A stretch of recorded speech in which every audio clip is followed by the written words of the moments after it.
What's been frustrating is there has been continuing resolution after continuing resolution that provide leverage points to achieve some of those policy objectives and core objectives in terms of protecting our republic, and Republicans have taken a dive on all of them.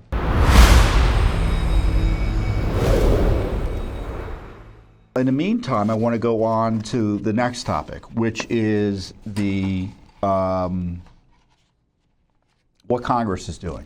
As I've been highlighting for you in recent weeks, Congress has been out of town, or the House specifically, for 6 weeks. And it was only on September 8th, I guess it was earlier this week, that they came back.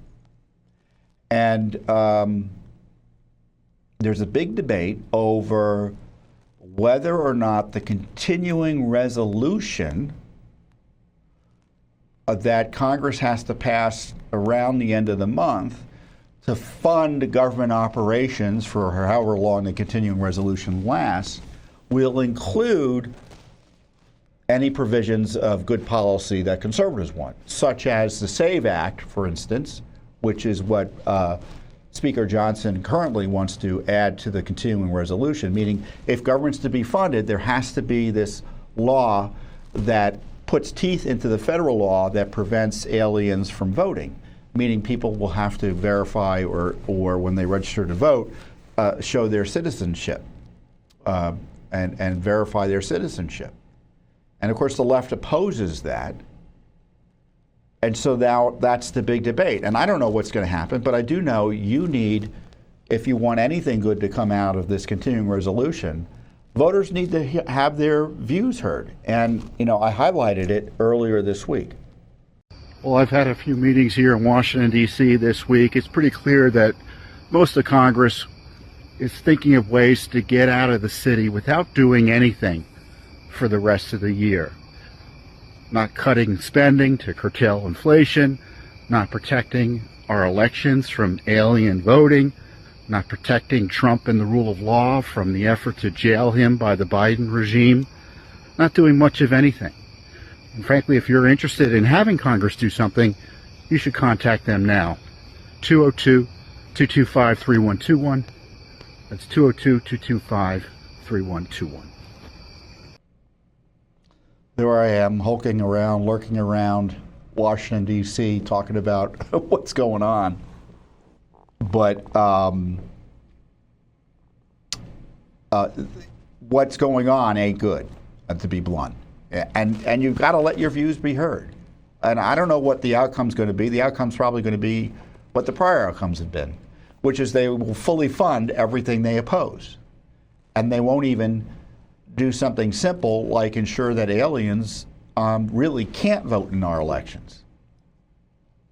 And that there's a serious law that actually stops them, as opposed to the pinky promise system where they promise not to vote and won't sign up for voting, and there's no check on that.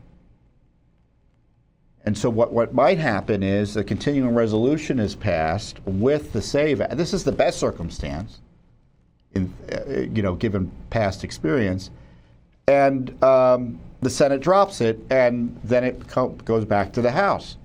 And the House has to decide whether they're going to pass it or shut the government partially down, because the government's never fully shut down.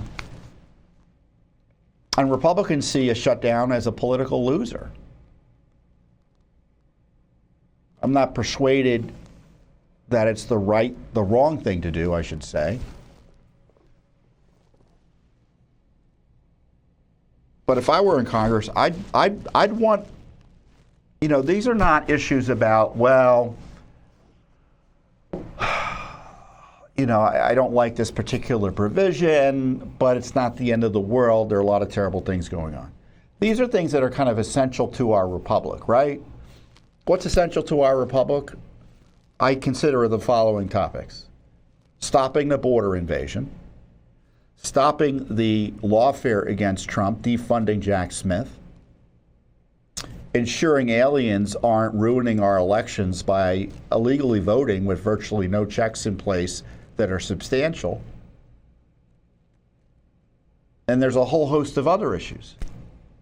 And what's been frustrating is there has been continuing resolution after continuing resolution that provide leverage points to achieve some of those policy objectives and core objectives in terms of protecting our republic, and Republicans have taken a dive on all of them. And I don't think the leadership has been there because they don't want to shut the government down, so they don't have any leverage point. And do you think things are going to change next year just because, assuming if you're a Republican, you think Trump's going to get elected and members of the Republicans will control all of the Congress? Do you think things will be much better? Yeah, things will be partly better in terms of policy goals and objectives, in terms of their likelihood of being achieved by for conservative values. But on these big issues, I don't be so sure that there's going to be they'll be able to ram through all those policy issues I'm talking about. It's going to be a closely divided House, maybe 10 seats as opposed, in theory it would be 10 seats at best for Republicans, assuming they kept the House. And in the Senate, it's going to be almost 50-50. Maybe it will maybe it will be 54, which would be significant, but still, it's still going to be a close-run thing. And as you know, there are Republicans who don't share our urgency on these issues and almost always are wet blankets on these core conservative values. So I encourage you, there are limited opportunities to get good things done. This continuing resolution is one of those opportunities, and that's why I encourage you to let your members of Congress know what you think by calling them. You can reach them through the Capitol Hill switchboard. I gave it out earlier in that little video, 202-225-3121. 202-225-3121. And I talked earlier about how I wanted certain topics, or I want certain topics should be covered by the presidential campaigns, and Congress should as well. So, here's what I think should be in the next debate, or answered by the candidates, and frankly covered by Congress as well. Let's go to that tape. Well, we're coming up on the big debate between former President Trump and Vice President Kamala Harris. Well, on behalf of Judicial Watch, I have more than a few questions for both candidates. Vice President Harris, just how did you become the presidential nominee for the Democratic Party? Does it concern you that the primary votes of about 15 million American voters were effectively erased? Have you discussed with any government officials invoking the 25th Amendment to remove President Biden because of his obvious dementia? President Trump, do you commit to deporting all illegal aliens from America? What steps will you take to ensure that Biden and other deep state officials who abuse their powers to try to rig the election and jail you and other Americans are held fully accountable under law?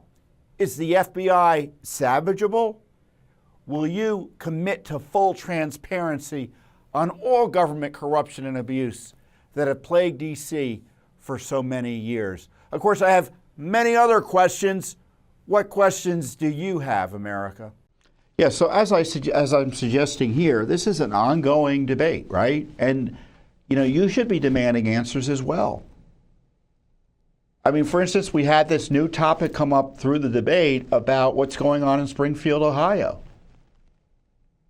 20,000 Haitians have been imported and dropped in the middle of Ohio on that small town, 60,000 people. Imagine living in a town of 60,000 people and having 20,000 people move there essentially overnight, all of whom are foreign nationals and non-citizens.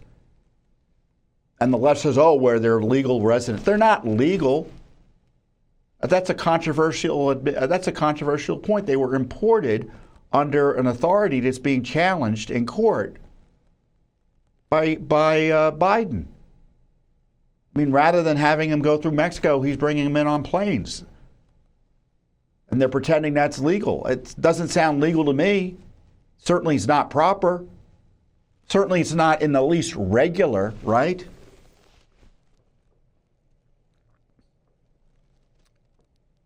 What's Congress going to do on that? What is Congress going to do on the Kamala Harris coup? I'm sorry, 15 million votes go disappear in the primary? How the heck did she become the nominee? I have questions about her legitimacy as the nominee. I mean, there's been reports there was corruption involved in her becoming the nominee.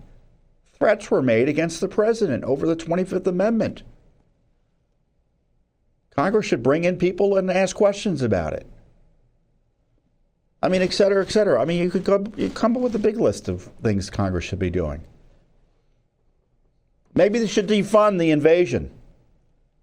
How's that? They don't want 20,000 Haitians being flown into the United States by the Biden-Harris gang? Well, defund it. Is that worth shutting the government down over? I think it is. What do you think? Like I said, share your views with your members of Congress. Thanks for watching. Don't forget to hit that subscribe button and like our video down below.